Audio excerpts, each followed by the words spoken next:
Hi, this is Eddie Deezen. You're listening to Breaking the Fourth Wall. I was Mandark in Dexter's laboratory. Ha ha ha ha ha ha ha ha ha.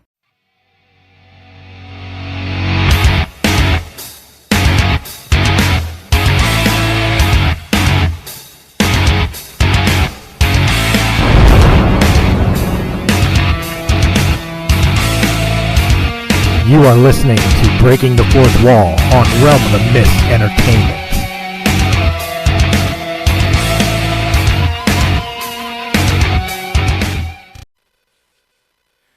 Hey, what's up, guys? Christopher Stala here. Welcome back to Breaking the Fourth Wall. Again, I do apologize for the breaking news announcement that we had to do a couple days ago, myself and Stephen Joyner.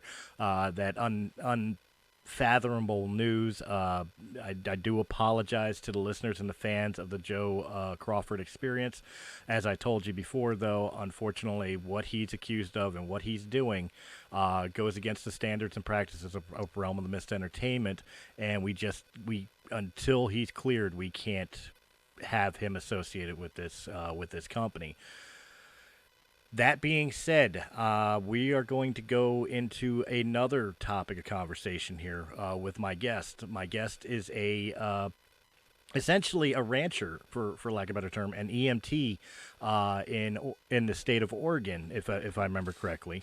And she's got a story that she wants to tell that I think is probably something a lot of people need to hear. But also it is hopefully going to inspire her writing career in the sense that this story may be something that in print could help a lot of people. Let me allow me to welcome Lisa Bagsby to the show. Lisa, how you doing? I'm fine, thank you. Thank you for having me on your show. Oh, thank you.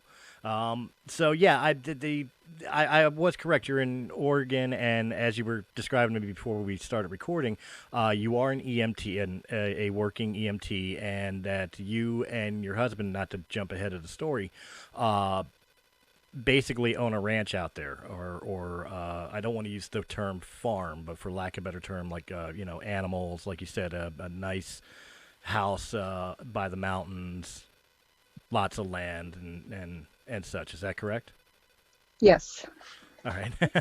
And so living a normal life, as you said, you were dealing with typical everyday, like you said, your husband and you would cut wood, take care of the animals, do your normal 9 to 5s, and pretty much living the dream. Like you said, you're married, you have children, you have grandchildren, and then things went a different direction. And I'll let you go ahead and explain that. Thank you. I was married to the love of my life, and he passed away March 2nd, 2018, suddenly to pancreatic cancer. My whole life changed. I lost my memory for a while. I had to learn to be self-sufficient and be able to take care of everything by myself, chop wood, do the chores, maintain the property. I still worked full-time. It was very difficult. But the last thing my husband said to me was that I was beautiful and I could do anything I wanted. And I would just sit and cry on this mountain and beg him to come and take me with him, but he never did. So I kept going, and I got stronger and stronger and stronger until everything was easy. I could function, and I miss him every day. I missed him then. I still miss him. And then a year and a half after his death, I was introduced to a gentleman, and I was told he was divorced, a farm boy, raised as a farm boy. He drove a train. He was married one time and divorced, no children. And met him through a mutual friend. I didn't date. I didn't go to bars. I wasn't ready to date. I wasn't looking for anyone. Well, he befriended me very quickly, and he was the nicest guy I've ever met. He wasn't handsome, but he was kind. He was a gentleman. I fell for him hard. With him, in 2.5 months, he helped dry my tears.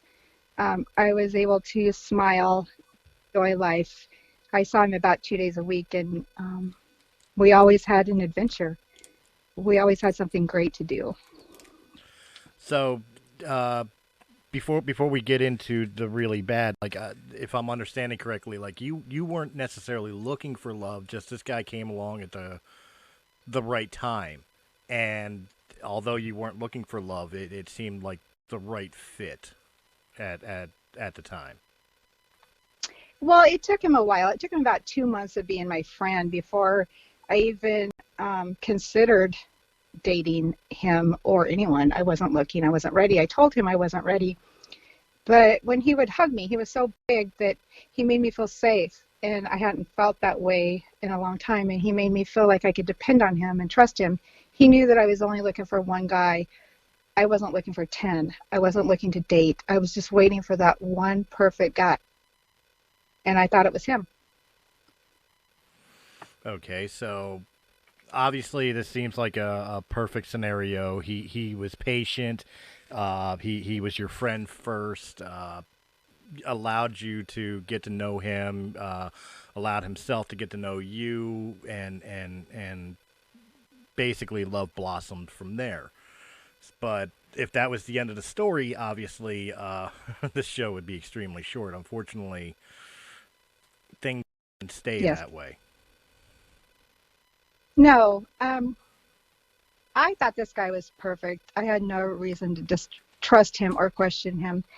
The only thing that bothered him, he would often talk about how hard it was on his job because his 14-year career, he'd hit like 7 people on the train tracks, and the last 2 that he had hit were teenagers, and that was about the time that we became friends. And so he really opened up to me, and he would like be in contact with me almost every day. And like I said, we would see each other 1 or 2 days of the week.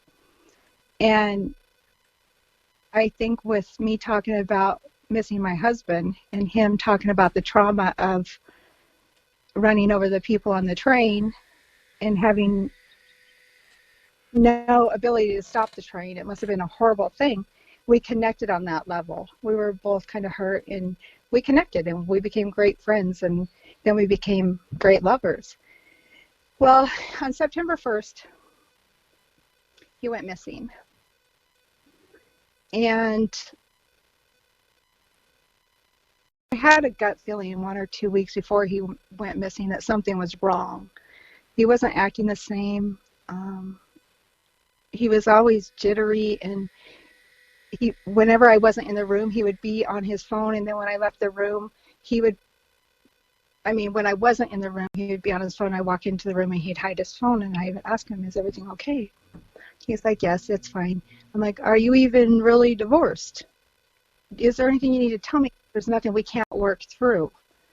No, everything's fine. So I had no reason to just trust him other than this horrible gut feeling I had. Right. So on September 1st, he went missing. And I called and reported him missing. I didn't know his friends. I didn't know his family. He never introduced me to them. And so I went searching for him, and Search and Rescue came out in the sheriff's department, and they questioned me, and then I went with them with Search and Rescue to search for him.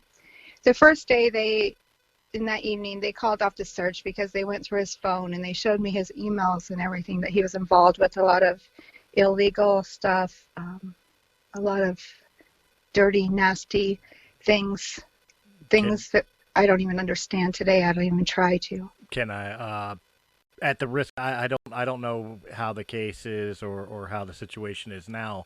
Can you elaborate on what some of the illegal activities he was in? Like, what was he doing? If you could talk about it. Yeah, I don't want to because it's in my book. And my whole Okay. objective about this isn't to focus on dirtying his name or point out the hurtful things. The focus of my book is empowering other people, women and men, to both stand up and not to take harassing, bullying, and lies. You have a voice, so use it. And those are the things I want to focus on me. I don't want to focus on him. No, absolutely. That's absolutely fine. I was just I was just curious because of the fact of like to really get scope of what this guy turned out to be, but that's fine. Please continue. The I, rule number one. I wish that I Rule number one on this show is I, never spoil. So well, and I wish that I had a definition for what he was.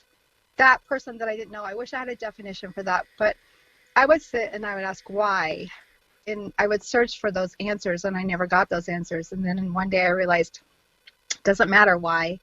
I probably wouldn't like the answer I got anyway. right. But okay, so I'll go back to the search. So the first night, sorry, No problem. Please. the first day of search and rescue that evening, they were talking to me and they're like, we're calling off the search. And I just felt like they disregarded him as a human because of these emails and these messages that they found on his phone. They disregarded him as unimportant, that he deserved to be found. His family deserved to have answers, that I deserved to have answers. So they called off the search and they said he was either picked up by one of his contacts at a bar somewhere or he had committed suicide. Well, I kept searching for him from 8 o'clock in the morning to 8 o'clock at night. I had a 7-centimeter mass in my uterus. I was bleeding. I was sick. And he knew this. I was due for surgery October 1st. And I had to reschedule my surgery. But I would search, and it was hot. And I was the only one searching. Oh, and on man. September 17th, I went out with my dogs on my mountain.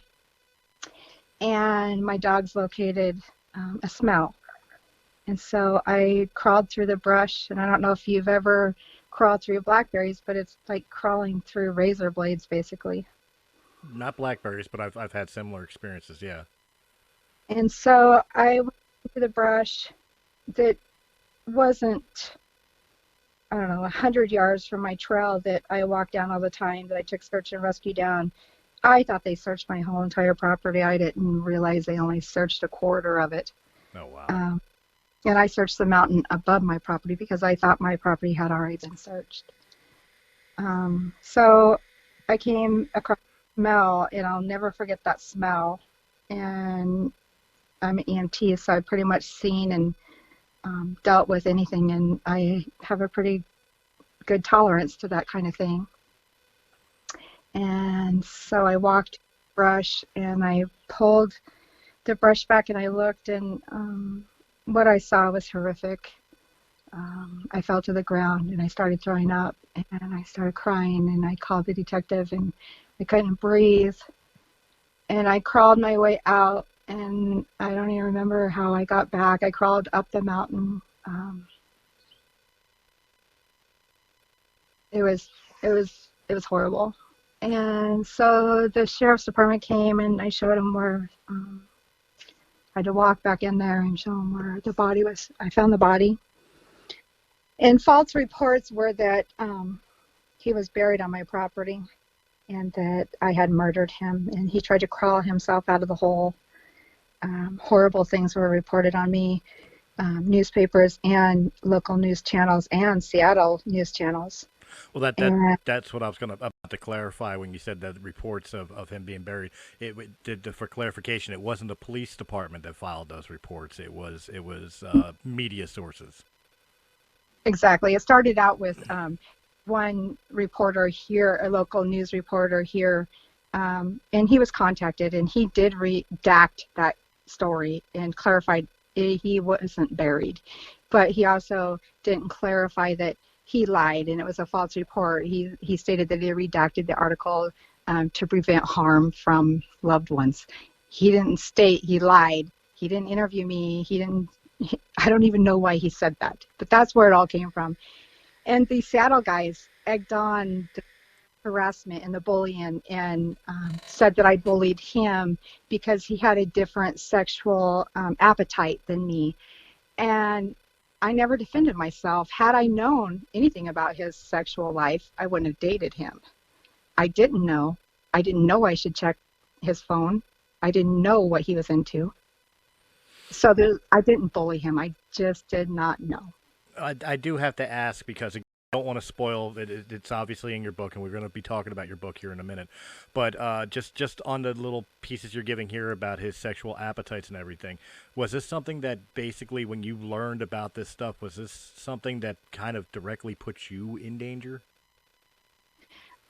It could have, yes, because these Seattle guys, they might have been into the same thing. I know there was a group of 5 of them.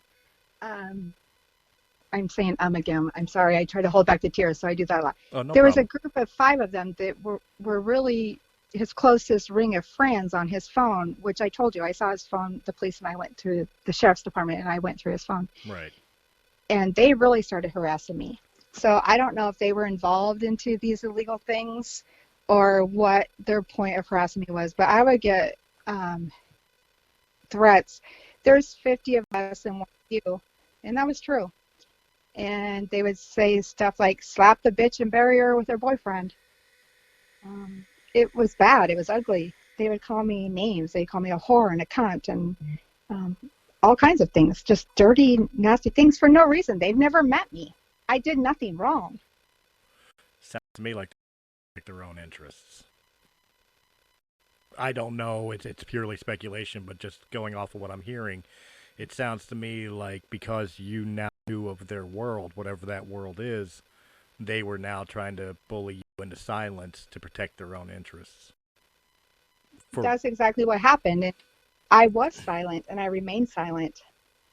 And then my son is 20 and he was harassed and bullied so bad he quit his job and he quit college and he moved to the city with his older sister because he couldn't take it anymore. they So were I was alone for the first time. they were going after him as well. Then they found out about your son in college and all, and were harassing him as well. Yes, and I had a Lincoln County Sheriff's Department deputy living here that rented a big shop for me, and he had an RV down there. And they did the same thing to him. He had to move to keep his job. Oh Jesus! It was said we were having a sex ring. It just horrible things. And then it wasn't just the Seattle guys. I live in a small town. Right. And then because I didn't stick up for myself, I didn't have a voice because I couldn't talk because I had a lump in my throat. I couldn't talk. It was like I was walking around watching this girl walk around and I wasn't in her body.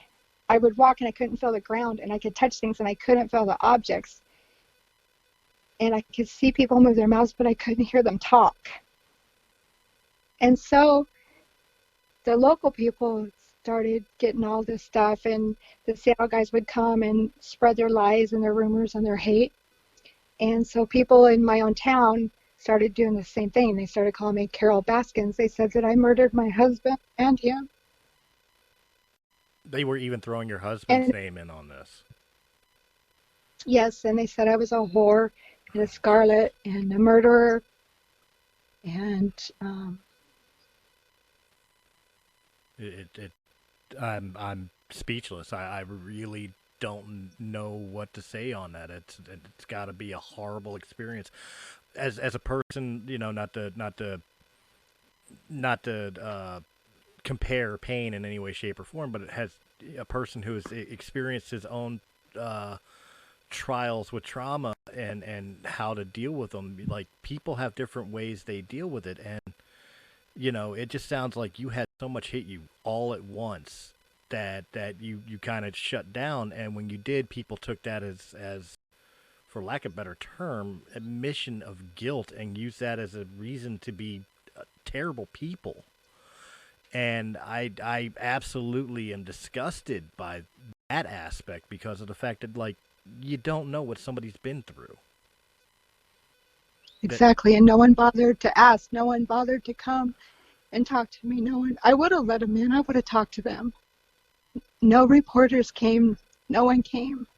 So they literally just ran with a story without ever getting any facts from you whatsoever. Yes. Not one person gave a phone call or knocked at your door and said, "Hey, would you like to give a statement? Would you like to tell us your side?" No. It's, Not one person. it's absolutely disgusting. Even on the local levels, it gets that way, guys. All right, so back, unfortunately, to the story at hand. Um, so right now, he died. Did they determine his cause of death? The Um, police. I, I, he was found. He with the gun beside him. They found the shell casing. They found a hard bottle of alcohol, which I didn't even realize he drank hard alcohol, or he had any with him. He drank a couple beers. He didn't even have a drinking problem, no drug problem, no nothing. Um, and then they found his work bag in a different location that was shoved into a hole and buried in a hole. Essentially, this guy committed suicide, and it was obviously premeditated.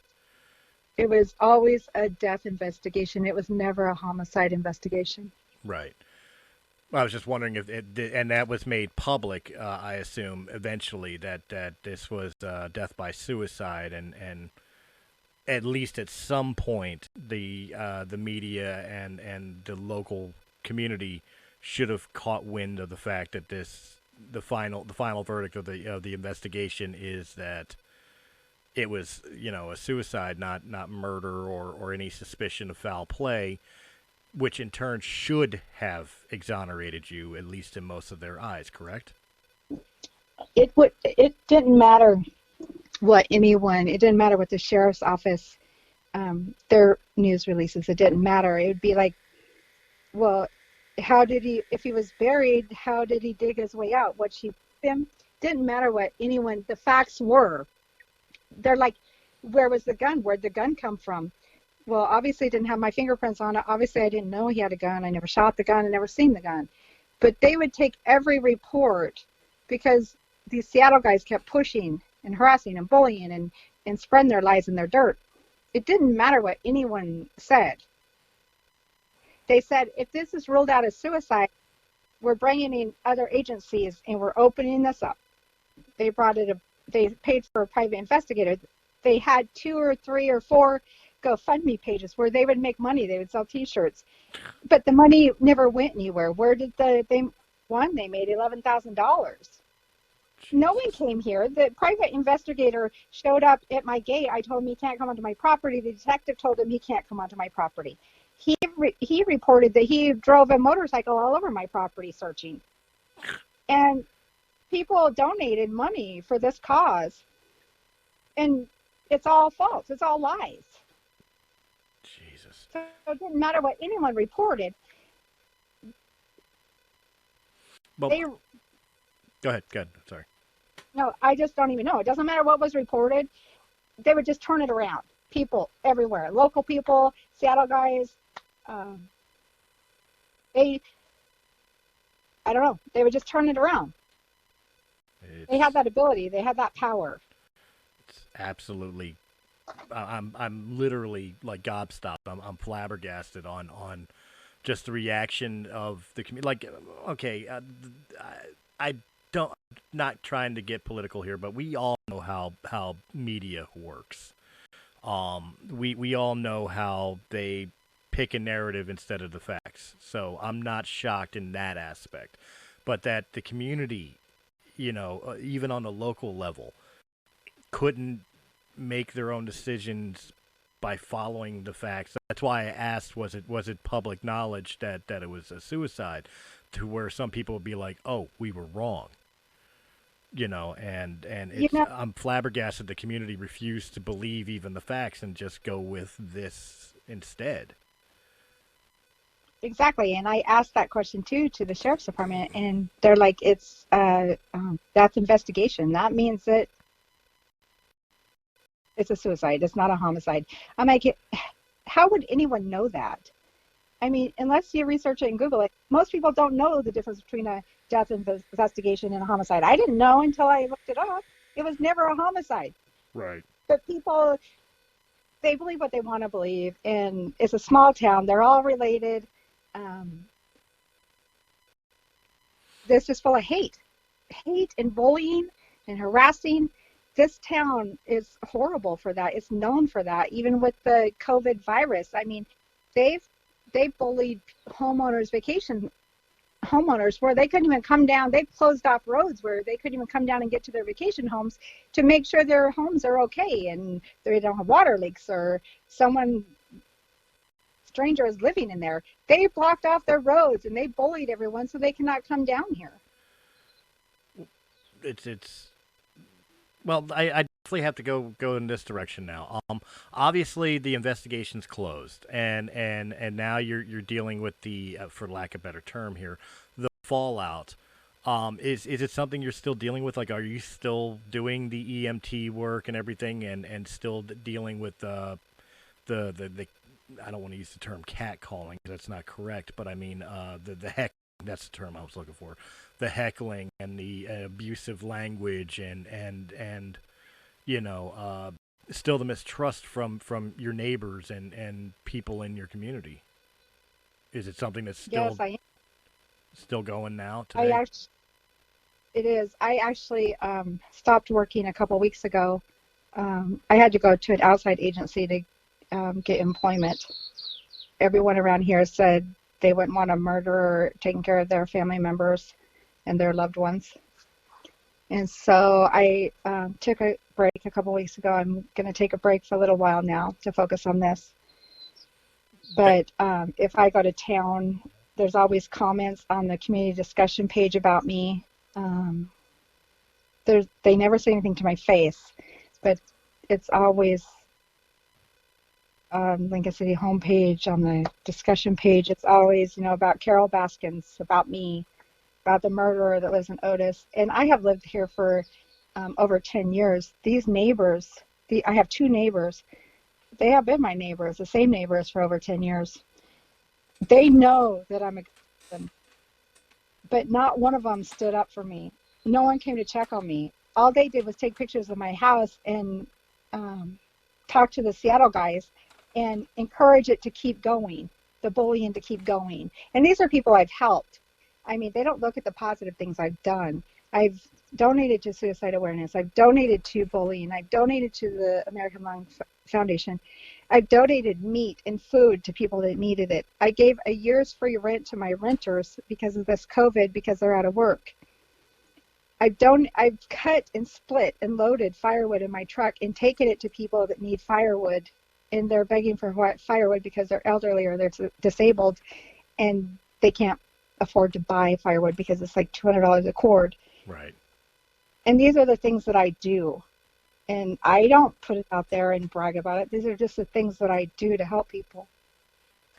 And no one focuses on that. I mean, in those aspects, when you were doing these things, especially during the COVID era and all that, for like the elderly and all, as you said, they were what were they doing? Were they like nice to your face, like, oh, thank you for the free rent, or thank you for bringing this wood, and then as soon as you turn your back, it's like, oh my God, can you believe her? Is it one of those types of situations? I don't think. Yeah, and I didn't really focus on that. Like the free rent to my renters, they've lived here like 8 years.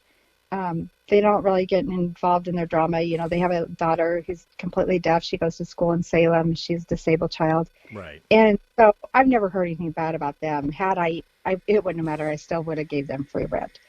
And I don't look at things anymore. I don't research things anymore. I just do what I do, and I write what I write, and I don't let it bother me anymore. I'm not going to let it keep me down anymore. I am up, and I'm going to stay up, and I have a voice, and I'm going to use it. Well, that's the positive turn that I was looking forward to getting towards in this, because what you're telling me is absolutely horrible, and I can't even imagine living with that on a day-to-day basis. Like, my next question was literally was going to be, have you thought about moving? But instead of thinking about that, I'd rather think about you have turned this negative into a positive in the sense of aspiring writer, and also using this as a platform to be able to help those who deal with bullying and deal with similar situations that you have. Correct? Correct. And I've been approached to sell my property. This is property that's been in my family, my husband's family, for 90 years.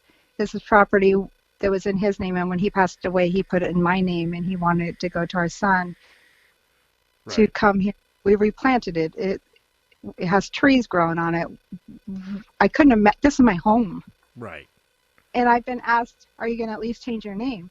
No, I'm not going to change my name. I'm not going to change my hair color. I'm not going to sell my property. I'm not going to leave. I'm going to stand up for myself, and I'm going to stand up for anyone that doesn't have a voice.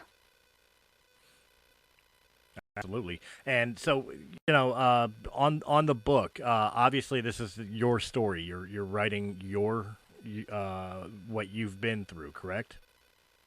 Yes. All right. What's the title of the book? Have you come up with one yet? The title for the book is I Am That Girl. That explains why I kept seeing it on your social media. I didn't know that was the title of the book. I just saw the I Am That Girl. Okay, so This is the first time I'm coming out with that, but it isn't that I am that girl, like so special. It is I am that girl. I'm your mother. I'm your sister. I'm your wife. I'm the girl standing on the corner trying to pay her bills. I'm the girl at the abortion clinic going in for an abortion. I'm the beauty queen. We're all sisters and we're all women, and we should be empowering each other and building each other up. And being bullied by full-grown men or anyone else is not okay. There's a chapter of my book where I was bullied and harassed so bad I didn't want to live anymore. And I had a plan to go to the railroad trestle and stand over the river and wait for his train. The train that he would have been driving. The same train that those Seattle guys would have been driving on that day. And I would have looked them straight in the eye. They would have had to face me for the first time and see what they had done. well, thank God you didn't go that route. That would have been in my mind and correct me if I'm wrong here. That would have been giving up instead of fighting back. So thank God you didn't take that route. And I I think felt like my life didn't matter. I didn't have anyone. I thought about going to counseling, but not one person in this community reached out to me, whether they were a counselor or anything. And I just felt like I didn't matter. See, I'm trying to be impartial in this, but it disgusts me that the community just completely turned their back. Even in the professional levels of people like psychologists and psychiatrists, you kind of have a moral obligation to help people regardless of what they have or have not done in life. That's kind of the definition of your job, and you're turning away somebody crying for help is absolutely shameful. That's wow. I don't even know like what to say to that. That like even that to me that's on the level of like if you were hurt in a car accident, for example, God forbid, and knock wood it never happens, but and an ER doctor saying, oh, it's her, I'm not touching her. You have a Hippocratic oath to help her. But that's what I felt like. And even people that I worked with and other first responders, they felt the same way. They thought I was a murderer and I was a part of it. And they kept talking, and they didn't care if I said, he killed himself. They didn't care. They would just keep telling their stories. No one cared about the truth. Well, let me ask you this, and this is especially for the woman standing tall now.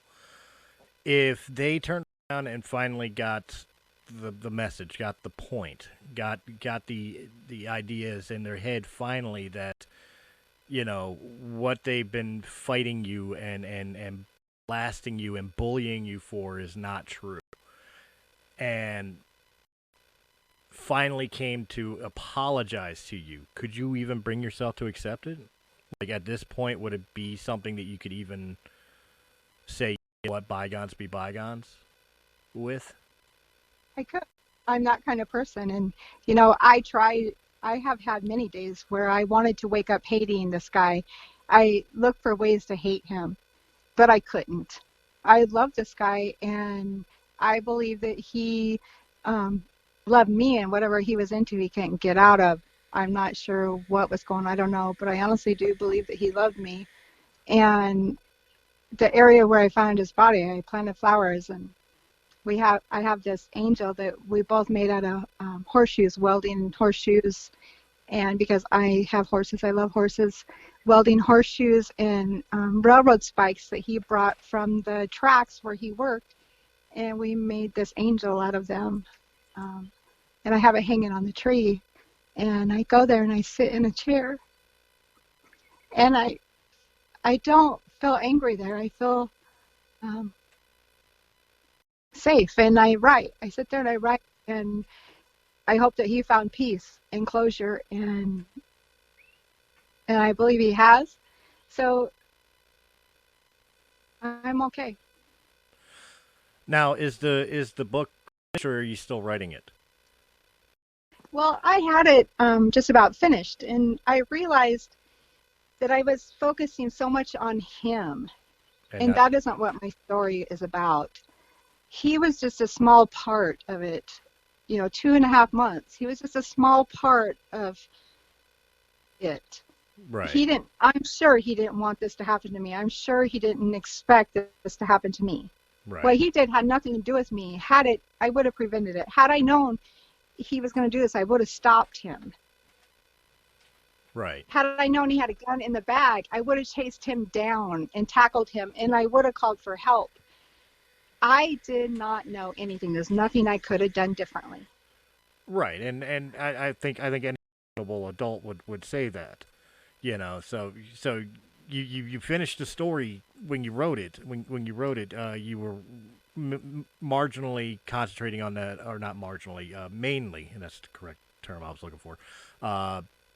Concentrating on these couple months, on horrible couple months dealing with what I guess you could say his side of the story, what happened as far as him, but you were kind of staying away from explaining what you were going through and how you felt during it, and like how little or much involved you were, not only in that couple months, but things leading up to. So you basically said, okay, I need to take a step back, take a better look, and I want to make this right. I want to make this about me, so people who have ever been in my type of situation can see that there's life beyond this. Am I correct in that assumption, or am I just kind of putting words in your mouth? No, that's perfect, and that's exactly how I felt. I could never put an end to the story. It seemed like I was missing something, and then one day it hit me. It's like, okay, it's not about the money. It's not about dirtying his name. What is this about? This is about me empowering people to tell them your life matters. You don't have to sit alone in the dark. You don't have to be harassed and bullied to the point where you don't want to live anymore. Get up and use your voice and find a way. There's a way. Ask for help.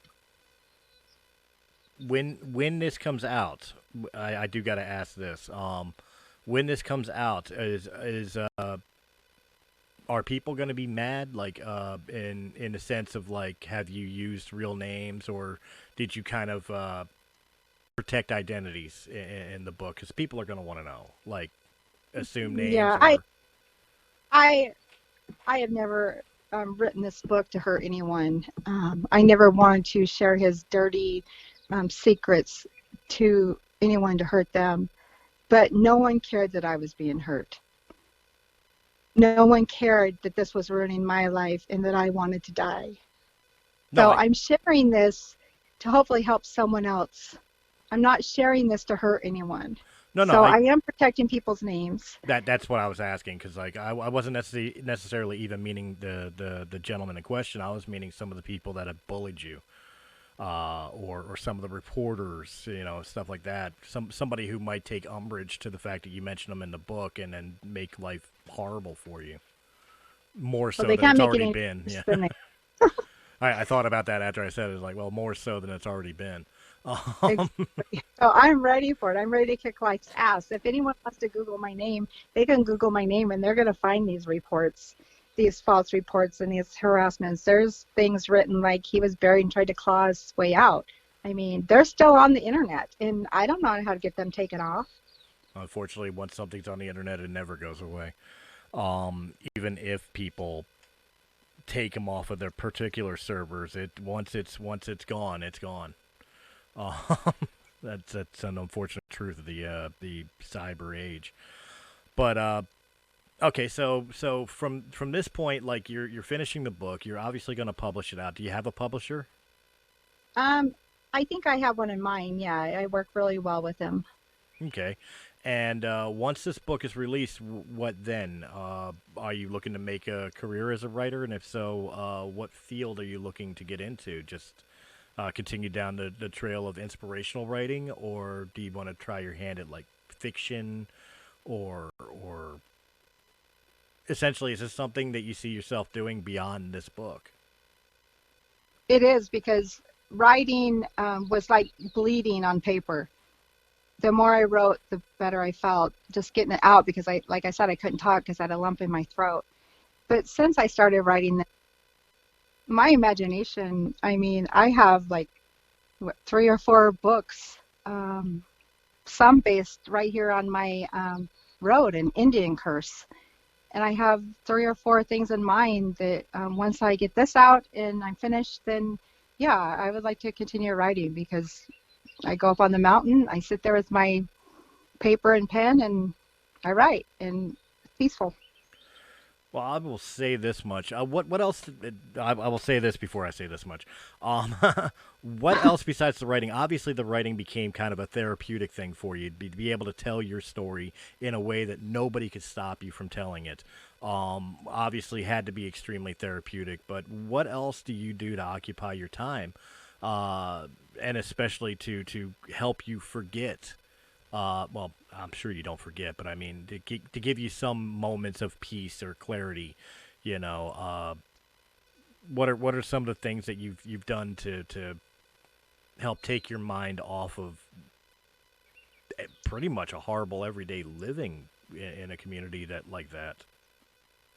Well, I feel blessed that I live out of town, mountain, and I live on the last house on a county road where it leads to thousands and thousands of acres forest land where I hike with my backpack and my dogs and I turn on music and I always say once I get to the gate there's no motorized vehicles allowed up there and I never see anyone up there and I see all kinds of wildlife and I'm like I'm going to leave my problems at the gate, so I hike and I walk and I always think of Forrest Gump, how he walked and walked and walked and then he got tired and he went home. And that's what I do. And then if I wear myself out hiking, and I take my notepad with me, and whenever something comes to mind, I write it down. I have lunch up there, and I just hike. And when I get tired, I come home, and then I can sleep. And I get up the next day, and I'm like, I'm good enough for today. I did good enough for today. Okay. So obviously, these are all the things that you used even before the writing to help take your mind off of whatever trials and tribulations, even before all the horrible events that have happened. So, Yes. You found that they were therapeutic. They helped. Yes. After my husband passed away, that's all I had. Yes. I wish you the absolute best. I hope that the message that you can extrude, I guess that's the word I'm looking for, that comes out from this book is one that a lot of people can hopefully resonate with. Maybe if not necessarily that they've gone through the exact same situation that you have, but that they could see their own situation in what you've done and how to rise above it. Have you thought about, for lack of a better term here, I don't know if you're familiar with the TED Talks, where people have gone and given lectures about situations, and their life stories. Have you ever thought about that, like maybe motivational speaking? I have thought about that, and I think I'm very interested in it. And like I said, if I can just make a difference to one person, that makes everything worthwhile. Okay, well that brings me to my next question then. is there a way that people who may want to speak to you, maybe to get more information about the book, maybe to get more information about the situation you've been through, is there a way that people can contact you if they wanted to ask you questions about the situation, the book, or hell, just to find out how you handled it because they're going through a situation on their own? Absolutely. I would like to be that person for anyone that has anything to talk about. If they need to reach out to anyone, I would like to be that person. And they can contact me at liveitwild1@yahoo.com. That's all one word, Live It Wild 1? Yes. Okay. And that's live it wild because I'm always on the mountain. There's nothing wrong with that. I prefer animals to people around here anyway. And then my phone number is 541-921-3125. All right, guys, but I will give this disclaimer. I will state it to my listeners themselves. She's offering this as a way to discuss her book. She's offering this as a way to discuss the situation, and offering this in a way to be helpful to you if you're dealing with a situation yourself. She is not offering this for heckling or hazing or type of negative condensation. I'm not even asking, I'm telling my listeners, if that is your intent, do not use this information. I will not have negativity given to this woman from my show. Thank you. So, yeah, you're but welcome. I'm not hiding. Oh, I know you're not hiding. I have a voice. I know you're not hiding, but I want to be able to hopefully help others through you, not to have you go through more than you've already have. You know? Thank you. So, guys.